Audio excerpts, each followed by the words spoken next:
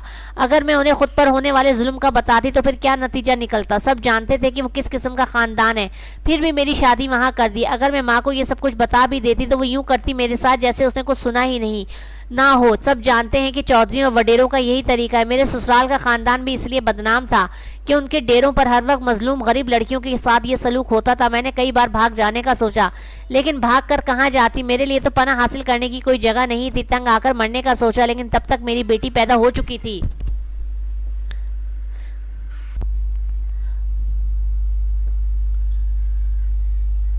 اسے ظالموں کے آسرے پر کیسے چھوڑ دیتی، اور پھر جب ایک بار میری عزت ہی لٹ گئی تو پھر میں بے حس ہو گئی اور پھر سب کچھ اسی طرح رہنے دیا۔ کہتے ہیں کہ عورت شوہر کے پاؤں کی جوتی ہوتی ہے، لیکن میں تو سب کے پاؤں کی جوتی بن گئی۔ تم جانتے ہو نا کہ میری شادی ہوتی انہوں نے زیادہ تر نوکروں کو نکال دیا تھا، بس ایک دو خاص نوکر ہیں سسر کے منہ چڑھے، انہیں میری رکھوالی اور جاسوسی کے لیے چھوڑا ہوا ہے اور پھر مجھے ہر کام سونپ دیا جیسے میں اس گھر کی بہو نہ ہوں، کوئی نوکرانی ہو، مفت کی نوکرانی، اور ہر ایک جس پر اپنا غصہ نکال سکے، اپنا جی ہلکا کر سکے۔ ابھی بھی یقیناً کوئی نہ کوئی نوکر میری جاسوسی کر رہا ہوگا۔ نوکر بھی سب جانتے ہیں کہ میرے ساتھ کیا ہوتا ہے، میری کوئی عزت ان کے دل میں بھی نہیں ہے۔ وہ ایسی نظروں سے مجھے دیکھتے ہیں جیسے میں کوئی گالی ہوں۔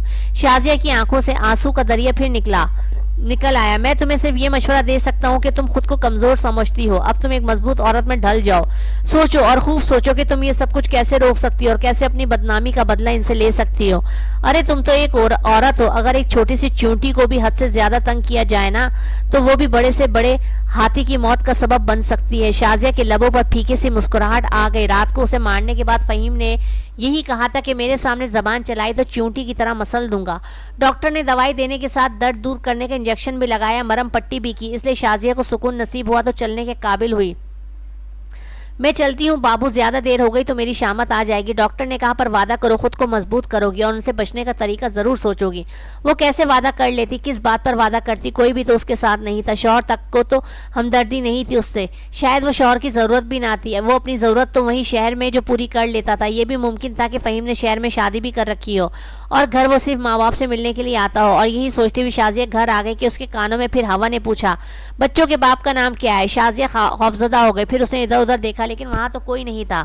وہ چل پڑی۔ شازیہ کے اندر کا خوف تھا جو بول رہا تھا اور شازیہ سے سوال کر رہا تھا۔ اس نے بہت اس شور سے بچنا چاہا لیکن جیسے جیسے گھر قریب آ رہا تھا اس شور میں تیزی آ رہی تھی۔ شازیہ نے گھبرا کر دونوں کانوں پر ہاتھ رکھے لیکن آواز جب دل کے اندر سے آ رہی ہو تو اسے کیسے دبایا جائے۔ بھاگتے ہوئے اچانک لوہے کے پائپ سے شازیہ کو ٹھوکر لگی تو وہ گرتے گرتے بچی۔ بے خیالی میں ہی شازیہ نے وہ پائپ اٹھا لیا۔ جب وہ دروازے سے اندر داخل ہوئی تو جیسے ہوش میں آ گئی ہو۔ سارے گھر کے لوگ بہت ہی خونی نگاہوں سے شازیہ کو گھور رہے تھے اور سسر کے خاص نوکر کے چہرے پہ تو بڑی ہی غلیظ مسکراہٹ تھی۔ ان سب کو ساری رپورٹ مل چکی تھی۔ کہاں گئی تھی تو؟ صبح صبح بتائے بغیر یہ سسر تھا؟ الو کی پٹھی، تجھے اس گھر کی عزت کی کوئی پرواہ نہیں ہے؟ جب دل چاہتا ہے اپنے یار سے ملنے چل دیتی ہے، گھر کے بڑوں سے اجازت لینے کی ضرورت ہی نہیں سمجھتی حرامزادی۔ اس ڈاکٹر سے کب سے یاری لگا رکھی ہے تو نے؟ ساس نے بھی آگ اگلی۔ ایک غیر مرد سے مرہم پٹی کرواتے تجھے شرم نہ آئی؟ نوکر نے اطلاع دے دی تھی کہ وہ کہاں گئی تھی۔ شرم؟ شازیہ کی آنکھوں سے اچانک شعلے نکلے۔ شرم کیسی؟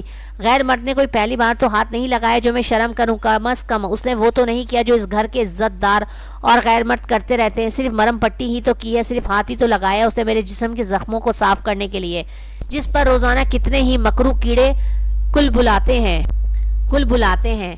بے شرم عورت! سسر بھڑکتا ہوا آگے آیا اور اس کے بالوں کو ہاتھوں میں لے کے اس کے چہرے پہ تھپڑ مارنا چاہتا تھا اور اس کو ٹانگے اور ٹھڈے مار کر بے حال کر کے اپنے غصے کی آگ ٹھنڈی کرنا چاہتا تھا، جبکہ ساس، جیٹ اور جیٹھانی اس تماشے سے لطف اندوز ہونا چاہتے تھے، لیکن شازیہ کا زخموں بھرا جسم ابھی اس مار کا متحمل نہیں تھا. اسے درد کے ٹیکے کے باوجود پوری طرح آرام نہیں آیا تھا, اور سسر کی باتوں سے تو وہ ذرا سا آرام بھی رخصت ہو گیا جو تھوڑی دیر پہلے اسے محسوس ہو رہا تھا. اب تو ہر زخم میں ٹیس اٹھ رہی تھی. اس نے اپنے ہاتھ میں پکڑے ہوئے لوہے کے مضبوط پائپ کو دیکھا اور اسے اپنے اور سسر کے درمیان کر کے اس کا رخ سسر کی طرف کیا اور چیخی, خبردار اگر کوئی آگے بڑھا, اگر کسی نے مجھے ہاتھ بھی لگایا تو میں اسی پائپ سے اس کا سر پھوڑنے میں ذرا بھی دیر نہیں لگاؤں گی. ساس, سسر, جیٹھ, جٹھانی بہت حیرت میں آ گئے اور بے یقینی سے شازیہ کی طرف دیکھا, اور چند لمحوں کے لیے تو انہیں سکتا ہو گیا. لو جی, چونٹی کے بھی پر نکل آئے ہیں. جٹھانی تھوڑی کمزور آواز میں بولی, شاید جائزہ لینا چاہتی ہو کہ شازیہ کے سر میں سمائے ہوئے بھوت میں آخر کتنی طاقت ہے. اور آج شازیہ بھی دکھا دینا چاہتی تھی کہ اگر کسی کو اس طرح دیوار کے ساتھ لگا دیا جائے تو اس کا انجام کیا ہوگا. شازیہ نے اپنی جٹھانی سے کہا, تم تو اپنی چونچ بند رکھو تو اچھا ہے, ورنہ میں نے اگر تمہاری حقیقت تمہارے آوارہ شوہر کو بتا دی تو تم دنیا کو منہ دکھانے کے قابل تو کیا کسی سے نظریں ملانے کے قابل نہیں رہو گی. جٹھانی نے پھٹی پھٹی آنکھوں سے اس عورت کی طرف دیکھا جو کل تک اس کے جوتے کی نوک پر رہتی تھی. پھر ساس نے بھڑک کر کچھ کہنا چاہا تو شازیہ نے فوراً اسے بھی دھمکی دی کہ تم سب خود غرض عورتیں ہو, تم نے ساری عمر اپنے ان عیاش مردوں کی عیاشیاں برداشت کی ہیں, تم سب ان کے کرتوتوں سے اچھی طرح واقف تھی. لیکن جب تیرے شوہر نے ایک طوائف کے عشق میں مبتلا ہو کر اسے شادی کرنا چاہی تو نے کیا کیا؟ تو نے اسے روکنے کے لیے اپنی ہی جیسی ایک عورت کو جو معصوم تھی, تمہاری بیٹی تھی, تمہاری بہو تھی, اسے ہی طوائف بنا کر اپنے شوہر کے آگے ڈال دیا. کیا قصور تھا اس کا؟ یہی نا کہ وہ غریب تھی, تمہاری ہم پلہ نہیں تھی, بہت ساری جائیداد کی مالک نہ تھی, جہیز میں مربے اور مویشی نہیں لائی تھی. ارے بغیرت عورت, اتنا تو لحاظ رکھتی کہ وہ تیرے بیٹے کی بیوی تھی اور تیرے شوہر پر حرام تھی. لیکن تم کیا جانو ان باتوں کو؟ اگر تم نے کسی بیٹی کو جنم دیا ہوتا تو تمہیں بھی پتہ چلتا نا کہ بیٹی کی عزت کیا ہوتی ہے. ٹھیک ہی کہا ہے کسی نے کہ عورت کی سب سے بڑی دشمن عورت ہے. تم نے میرے ساتھ جو دشمنی کی وہ تمہاری مرضی کے بغیر تو ہو ہی نہیں سکتی تھی. اگر تم چاہتی تو اپنی ان آوارہ اور بد چلن شوہروں کو روک سکتی تھی, لیکن تم نے تو ایک تیر سے دو شکار کیے, ایک تو اپنے شوہر کو طوائف سے بھی بچایا اور اس کی عیاشیوں کا بندوبست بھی گھر میں ہی کر لیا. شازیہ کی یہ تیور دیکھ کر سسر نے نوکر کو آنکھوں میں اشارہ کیا, لیکن شازیہ بہت ہی ہوشیار اور چوکنا تھی. جیسے ہی نوکر شازیہ کی طرف بڑھا, شازیہ نے پوری قوت سے وہ لوہے کا پایا اس کے کندھے پر مار دیا.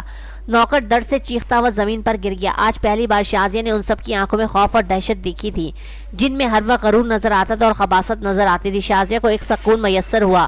اسے خود پر حیرت ہو رہی تھی, بلکہ اسے یقین نہیں آ رہا تھا کہ یہ سب باتیں شازیہ کر رہی ہے اور نوکر پر وار بھی اسی کمزور شازیہ نے کیا ہے. سب کچھ اتنی جلدی میں ہوا کہ شازیہ خود حیرت زدہ تھی کہ کہیں یہ سب خواب تو نہیں, کیونکہ بعض دفعہ انہونی خواہشات بھی اکثر خوابوں میں حقیقت کا روپ دھار لیتی ہیں. تم ذرا صبر کرو, تمہیں جلدی تمہاری اوقات یاد دلاؤں گا. تم ایک چونٹی ہو, تمہیں ابھی مسل کر رکھ دوں گا.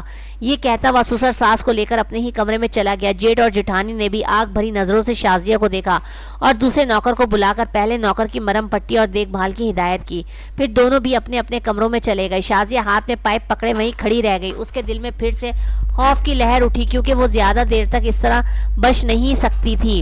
یہ یقین اسے اس لیے بھی تھا کہ شازیہ کے سارے سسرالی بہت بڑے شکاری اور بےغیرت لوگ تھے اور کسی نہ کسی طرح وہ شازیہ کو دوبارہ گھیر ہی لیتے. اگر ایسا ہوتا تو پھر شازیہ کیا کرے گی؟ شاید شازیہ کو یہ نہیں کرنا چاہیے تھا, اسے اپنی زندگی ایسے ہی گزار دینی چاہیے تھی. شازیہ کے دل میں اب عجیب سے خیال آ رہے تھے, لیکن ان چند لمحوں کی ملی ہوئی تھوڑی سی طاقت نے شازیہ کو ایک نشہ دیا تھا جو شازیہ کے وجود میں بھر گیا تھا. وہ بچوں کے لیے ناشتہ بنانے کے لیے کچن کی طرف گئی. پائپ اب بھی اس کے ہاتھ میں تھا. اس نے آٹا گوندا. علی اور ولی ناشتے کے لیے اس کے پاس آ گئے. تانیہ کہاں ہے؟ شازیہ نے سرسری انداز میں پوچھا. اماں تانیہ کمرے میں لیٹی ہوئی ہے. وہ کہہ رہی تھی کہ اسے بہت بھوک لگی ہے, جب تک وہ کچھ کھائے گی نہیں تو اٹھے گی بھی نہیں. علی نے بتایا. تانیہ بھوک کی بہت کچی تھی, تھوڑی دیر تک کھانا نہ ملتا تو کمزوری ہونے لگتی تھی. شازیہ نے جلدی جلدی پراٹھا بنا کر رکھا اور پھر گول پیالی میں چائے ڈالی اور ولی سے بولی تو جلدی سے جاؤ اور تانیہ سے کہہ کہ آ کے پراٹھا بن گیا ہے, فوراً آ جائے. ولی ابھی اٹھا بھی نہیں تھا کہ تانیہ کی چیخوں کی وجہ سے شازیہ چونک گئی. اسے کسی انہونی کا شدید احساس ہوا اور اس کا دل کسی نے مسل کر رکھ دیا. وہ جلدی سے لوہے کا پائپ اٹھا کر کمرے کی طرف بھاگی. آواز کمرے سے ہی آ رہی تھی, لیکن دروازے پر پہنچ کر شازیہ کے قدم وہیں جم گئے. وہ پتھر کی بن گئی. دروازہ اندر سے بند تھا. پھر شازیہ میں بجلی بھری اور اس نے زور زور سے دروازہ کھٹکھٹایا. دروازہ کھولو, اندر کون ہے؟ دروازہ کیوں بند ہے؟ اندر سے جواب میں سسر کے وحشیانہ مکروہ کہکہے نے شازیہ کے ٹانگوں کو بے جان کر دیا. شازیہ ایک دم ساکت ہو گئی اور پھر وحشیانہ انداز میں دروازہ کھٹکھٹانے لگی جو تھوڑی دیر میں ہی کھل گیا اور اندر کا منظر دیکھ کر شازیہ کا چہرہ پھترا گیا اور اس کی آنکھیں پھٹ جانے کی حد تک کھل گئیں. کتنی دیر تو اپنی جگہ سے ہل ہی نہیں سکی اور اپنی نظریں اپنی بیٹی کے اوپر سے ہٹا ہی نہیں سکی. نہ جانے کتنی دیر وہ ایسے ہی کھڑی اپنی تانیہ کو دیکھتی رہی. اچانک شازیہ کے سسر کا بہت ہی مکروہ اور خبیثانہ قہقہہ فضا میں بلند ہوا تو شازیہ ہوش میں آئی. کسی بجلی کی تیزی سے آگے بڑھی اور اس نے چادر کھینچ کر